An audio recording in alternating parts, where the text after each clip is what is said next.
सत्साई भगत जी, दास के कहने का मतलब है साध संगति से नीचे गिरा हुआ व्यक्ति। क्योंकि आपको इन सब बातों का अच्छे से पता है कि अब साध संगति के माध्यम से ही परमात्मा कुछ आत्माओं को तैयार कर रहे हैं। बाकी तो सबकी नियम मर्यादा खंडित पड़ी है, आपको पता है इन बातों का। अब साध संगति से जो व्यक्ति नीचे गिर जाएगा, यानी इतना सोचने समझने के बाद भी जो व्यक्ति राग द्वेष ईर्ष्या करके साध संगति से नीचे गिर गया होगा, वो व्यक्ति भगत जी दोबारा नहीं उठ पाएगा। उसके मन से वो राग द्वेष नहीं जाएगा। और ऐसे व्यक्ति की बातों को आगे फैलाना, भले ही उसको भगवान ही क्यों ना मिला हो आके, लेकिन संगत में उस व्यक्ति की उन बातों को आगे फैलाना भगत जी मर्यादाओं के विरुद्ध है। अब ऐसे तो देखो, बंगाल के जो सुरजीत भगत जी हैं, उनके बेटे को भी परमात्मा भोग की आरती के समय साक्षात दिखाई देते हैं। चपाती भी मांगते हैं, पानी भी मांगते हैं, खाना भी खाते हैं, उनसे बातें भी करते हैं। कितने वीडियो आपने उनके देखे।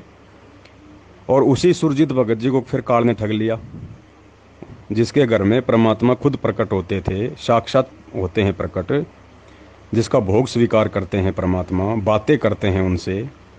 और उसी सुरजीत भगत जी को जब उसकी भक्तमती का पैर टूटा और उस घटना के माध्यम से काल ने उसको ठग लिया।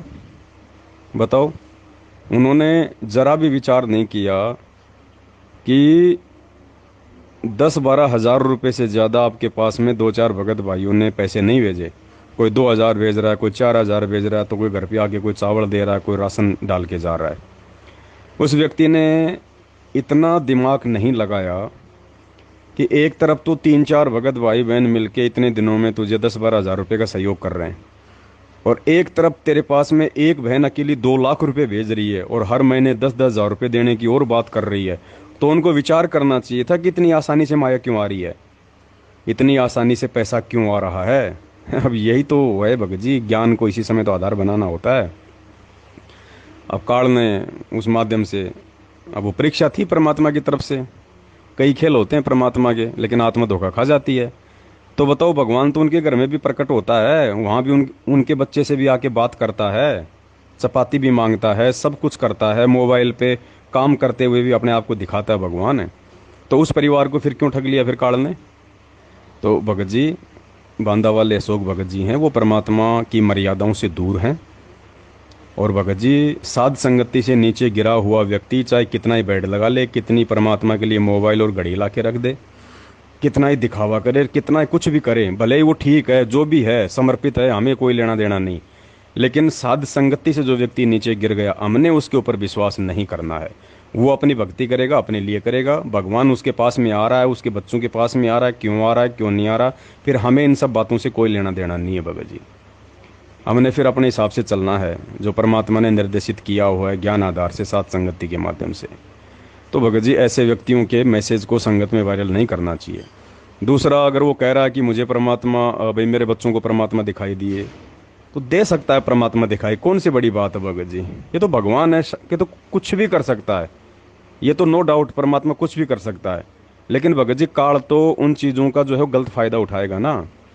अब अगर परमात्मा उसके बच्चों को दिखाई दिए और वो सत्संग अशोक भगत जी के मोबाइल पे भेजा, तो अशोक भगत जी के मोबाइल पे वो सत्संग आया कैसे, व्हाट्सएप के माध्यम से आया या कैसे आया, तो कौन से नंबर से आया, है कोई जानकारी। और फिर परमात्मा ने कहा कि इस सत्संग पे ज्ञान चर्चा करो, तो उन्होंने क्या ज्ञान चर्चा करी उस सत्संग पे, कहाँ वो ज्ञान चर्चा, जरा भेजो देखें।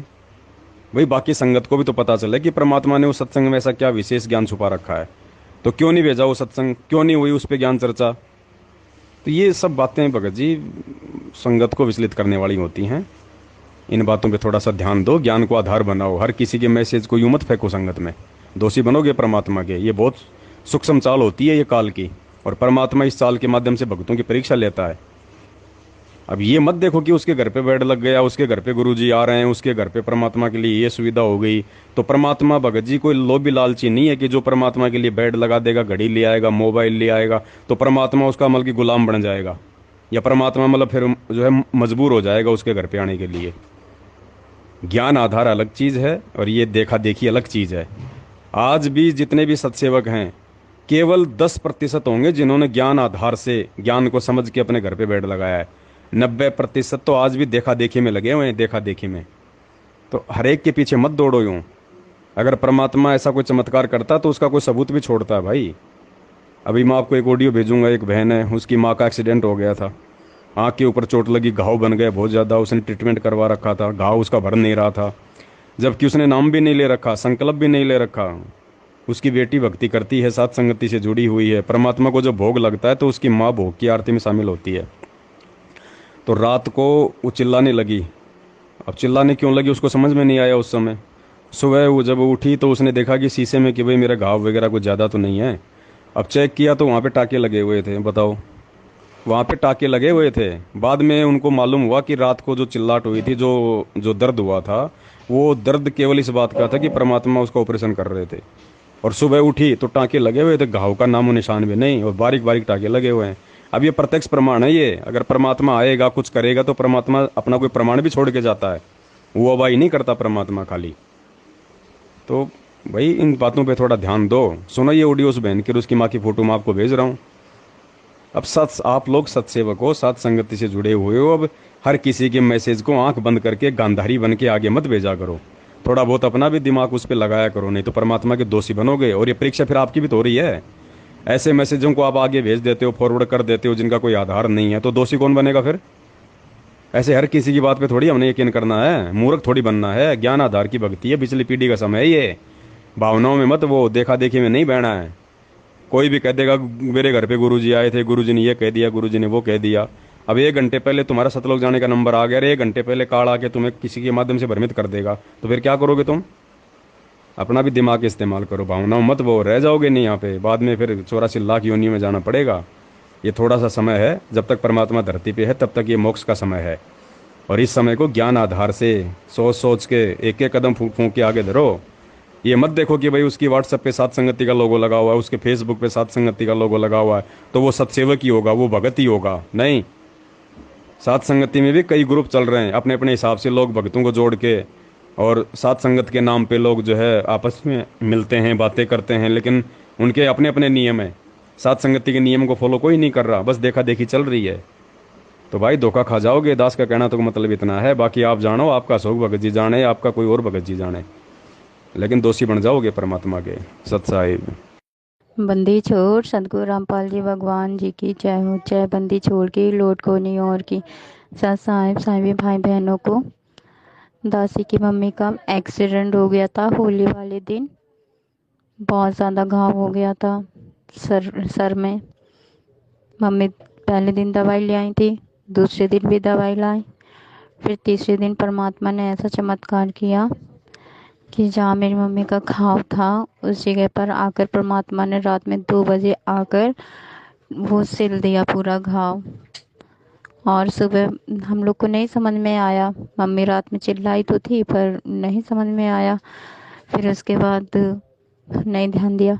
सवेरे जब उठे तो दिन के 2 बजे मम्मी की पट्टी ऑटोमेटिक उनके हाथ में आ गई, खुल गई ऐसे ही अचानक।